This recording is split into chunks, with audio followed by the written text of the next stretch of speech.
Thanks for joining us today for another episode of our Nonprofit Fundamentals video series.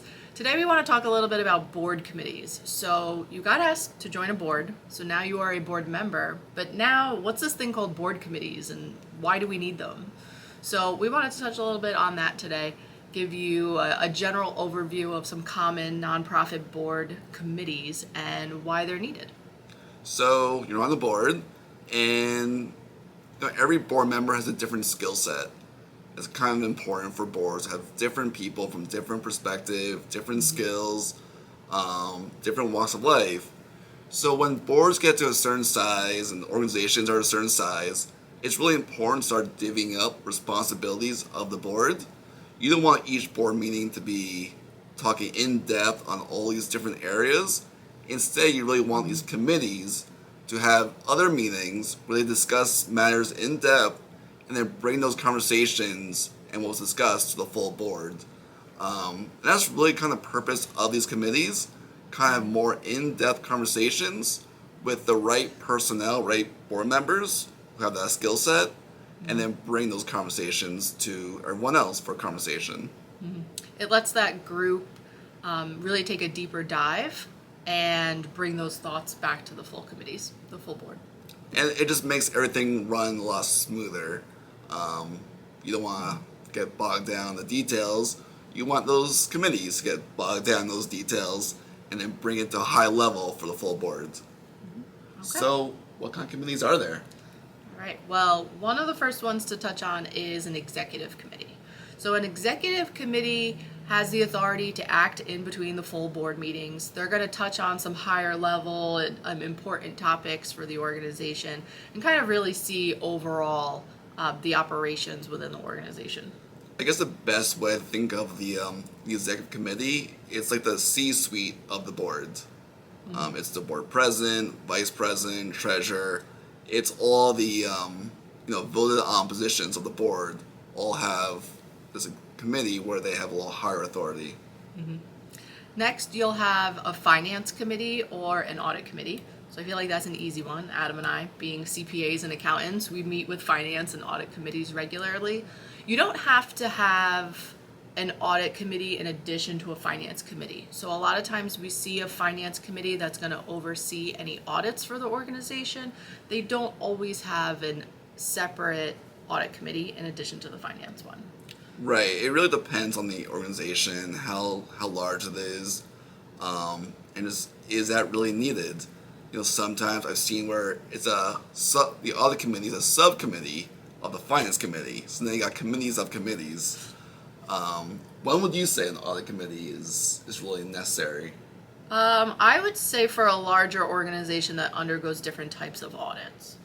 Because you could have a financial statement audit, but you also may be large enough where you need to have a benefit plan audit. You may have other audits that you undergo as well. So I think when you start to get up to be a certain size where you have more audits going on, that's when I would probably see an audit committee form. That's a good point. Mm-hmm. And just another thing to just bring out, I mentioned before about having different skill sets and putting people in the right committees for skill sets. Mm-hmm. When you talk about finance and audit committee, you do want someone with a finance or accounting background. A CPA would be great, but it doesn't have to be. Just someone who has that skill set and can bring it to the group. Just having that independence is really important. Mm-hmm. Yeah, I think it's great for someone on the finance committee to have that finance and accounting experience, but also have others with different perspectives as well. I think that really brings different opinions and different perspectives to the group. And I think one of the key things of the finance committee is kind of, like it says, you're going to review the finances. So every so often, I think you'll want to meet maybe quarterly, review the budget versus actual reports, review the finances, make sure that the organization's operating as you originally thought that it was going to for the year. And if you need to make any changes to those budgets, I think that's part of this committee's responsibilities. Yeah, definitely. So other committees, so governance committees.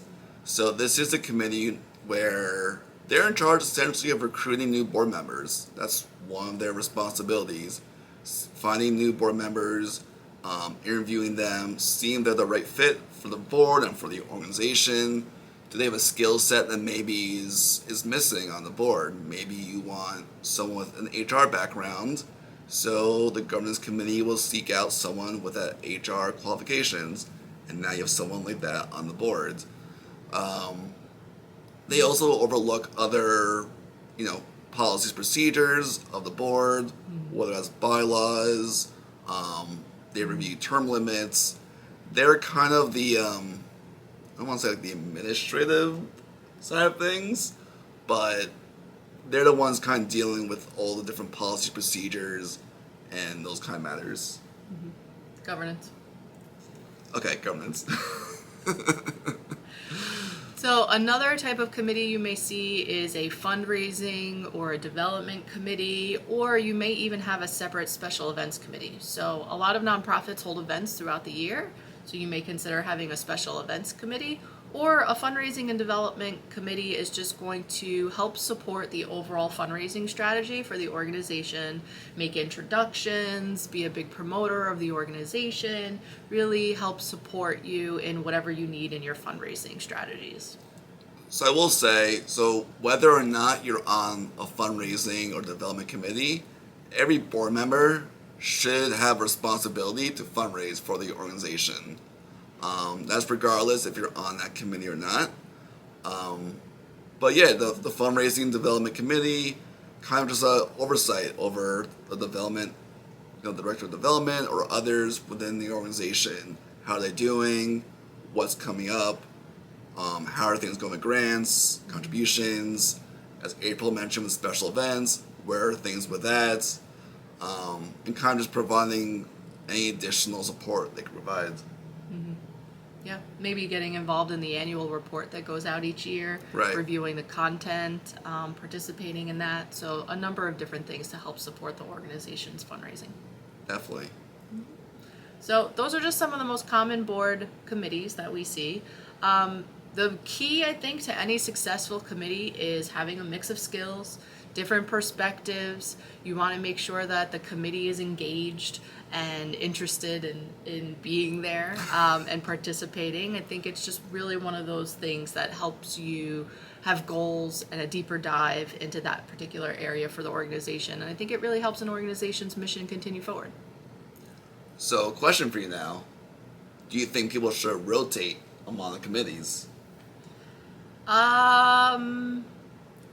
Yes, but I think you want to make sure that your skill set also fits that committee. So I think that's also an important thing. So say if I was a finance person, you may not necessarily see me on a different committee. You may see me on the finance committee because I also think that's where my skills fit best. But again, everyone is going to have a different passion and a different interest. So different skills will definitely benefit on different committees. You definitely want to play to the strengths of your board members and position everyone where their skill set is, best used in the organization. That's definitely for sure. Yeah. So hopefully you find yourself on a board for a nonprofit and then find yourself joining a committee that really suits your passion and your interests. And that way, an organization will be propelling forward and continuing their mission. All right. Thank you, everyone.